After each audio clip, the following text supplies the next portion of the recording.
बूढ़ी औरत के साथ मिलकर ईसा लाई अनिल का काला सच सूरज के सामने। तो वहीं सारे घर वालों के उड़े होश।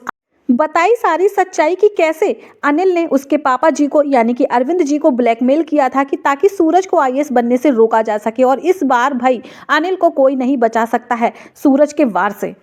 जी हाँ दोस्तों, दंगल टीवी के मोस्ट पॉपुलर टीवी सीरियल पति ब्रह्मचारी की कहानी में काफी इंटरेस्टिंग मोड़ आने वाला है। कहानी की शुरुआत उस पल से होती है जब सूरज जमीन पर गिरी हुई आईएएस की किताब को धीरे धीरे उठाता है। उसके हाथ जो है वो कपकपा रहे होते हैं, किताब के पन्ने अपने आप खुल जाते हैं। वही नोट्स, वही सपने, सूरज के सामने पूरा सीन वही होता है। सूरज ने खुद से कहा था कि मैं गुंडा हूं पर मैं बदलना चाहता हूं। वहीं सूरज के पापा जी और ईसा दूर खड़ी ये सारी चीजें देख रहे होते हैं। ईसा के दिमाग में आता है, उसे समझ में आ जाता है कि जरूर कोई ना कोई सच छुपा है। मुझे सच का पता लगाना ही होगा कि आखिरकार पापा जी ने सूरज को आईएएस बनने के लिए क्यों रोका है। जिसके बाद अगला सीन हमें दिखाया जाता है कि ईसा सब्जी लेने के लिए मार्केट जाती है। वहां भीड़ के बीच में एक बूढ़ी औरत फिसल कर जमीन पर गिर जाती है। ईसा तुरंत भागकर उठाती है और कहती है कि अरे माँ जी संभल के। ईसा बूढ़ी औरत को उठाकर साइड में बैठाती है। बूढ़ी औरत का पैर जो है वो छिल जाता है, उसके पैर में चोट आ जाती है। तभी वो थकी आवाज में कहती है कि बेटा भगवान तुम्हारा भला करे। ईसा उसके लिए पानी लाती है। बूढ़ी औरत थोड़ी देर तो शांत रहती है, फिर पूछती है कि बेटा तुम शादीशुदा हो क्या। ईसा ने हल्की मुस्कान के साथ कहा कि हाँ माँ जी। बूढ़ी औरत ने कहा कि तुम्हारा पति क्या करता है। ईसा का चेहरा उदास हो जाता है, काफी ज्यादा इमोशनल हो जाती है।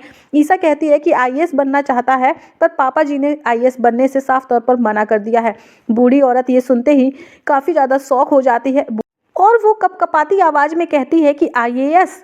अब ये सुनते ही ईसा भी शॉक हो जाती है। जिसके बाद बूढ़ी औरत कहती है कि एक बात कहूँ बेटा। ईसा ने कहा कि हाँ माँ जी बोलिए। बूढ़ी औरत की आंखों में आंसू आ जाते हैं। बूढ़ी औरत ने कहा कि उस दिन बार के बाहर जिस लड़की को मुझे पैसे देकर ले जाने को कहा गया था। ईसा का दिल जोर जोर से धड़कने लगता है। बूढ़ी औरत ने कहा कि वही लड़की, तुम उसकी शायद भाभी हो ना। ईसा के पैरों तले जमीन खिसक जाती है। ईसा को काफी बड़ा झटका लगता है। ईसा शौक में कहती है कि कौन था वो। बूढ़ी औरत ने कहा कि अनिल।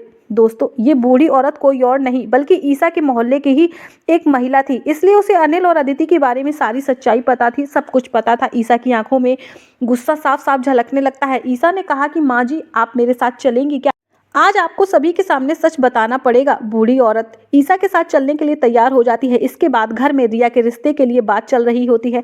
तभी दरवाजे की आवाज आती है। दरवाजा जोर से खुलता है। ईसा अंदर आती है, उसके साथ वो बूढ़ी महिला भी होती है। अब उस बूढ़ी महिला को देखकर अरविंद जी काफी ज्यादा हैरान हो जाते हैं, जहां पर अरविंद जी कहते हैं कि ईसा ये कौन है। ईसा बिना डर झिझक के कहती है कि ये वही औरत है पापा जी जिसे अनिल ने पैसे दिए थे। तभी सूरज एक बहाने से अनिल को बुला लेता है। अनिल का चेहरा पूरी तरीके से पीला पड़ जाता है। अनिल ने घबराकर कहा बकवास है ये सब। ईसा तुरंत लैपटॉप खोलती है। स्क्रीन पर तस्वीर दिखाई देती है, जिस तस्वीर में साफ तौर पर दिखाई दे रहा था कि अनिल जो है वो बूढ़ी औरत को पैसे दे रहा था। तभी बूढ़ी औरत उंगली उठाकर अनिल की तरफ इशारा करती है और कहती है कि इसी ने मुझे पैसे दिए थे। ये सुनते ही सूरज का गुस्सा जो है वो 7वें आसमान पर पहुंच जाता है। सूरज के सब्र का बांध टूट जाता है। सूरज सीधे अनिल के पास जाता है और उसका कॉलर पकड़ लेता है। सूरज ने गुस्से में कहा तू मेरी बहन की जिंदगी बर्बाद करना चाहता था। ईसा पीछे स्क्रीन पर सबूत दिखाती रहती है। ईशा ने कहा पापा जी को ब्लैकमेल इसी ने किया था। अरविंद जी की आंखों से आंसू निकलने लगते हैं। अरविंद जी ने टूटते हुए कहा कि मैं मजबूर था बेटा।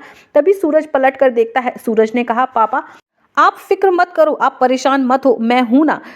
सूरज ने अनिल को जोर से झटका दिया और कहा कि और ये सब क्यों कर रहे हो, किसके कहने पर तुमने ये सब किया था।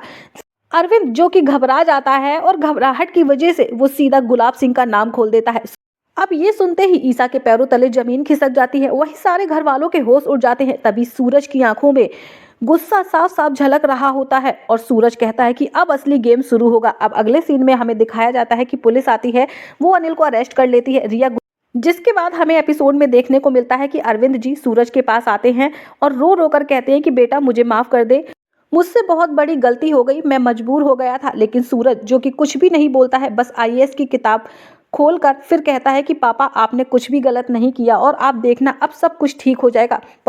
लेकिन अब सवाल ये उठता है क्या गुलाब सिंह फिर से कोई नई चाल चलेगा। गुलाब सिंह का नाम जो है वो सारे घर वालों के सामने खुल चुका है कि आखिरकार गुलाब सिंह जो है वो सूरज को आईएएस बनने से रोकना चाहते थे और उन्हीं के कहने पर अनिल ने अरविंद को धमकाया था। क्या गुलाब सिंह को उसके किए की सजा मिलेगी? क्या ईसा और सूरज के बचपन का सपना पूरा हो पाएगा? अगला एपिसोड जो है वो भी काफी ज्यादा धमाकेदार होने वाला है। वैसे आप सबका क्या कहना है, अपनी राय जरूर बताइएगा। वीडियो अच्छा लगे लाइक कमेंट शेयर करना मत भूलिएगा। साथ ही हमारे चैनल अरु एक्सप्लेन को जरूर सब्सक्राइब कर लीजिएगा। आपको हमारे चैनल पर सीरियल से रिलेटेड हर एक अपडेट देखने को मिलेगी। फिर मिलती हूँ आपसे मैं नेक्स्ट एपिसोड के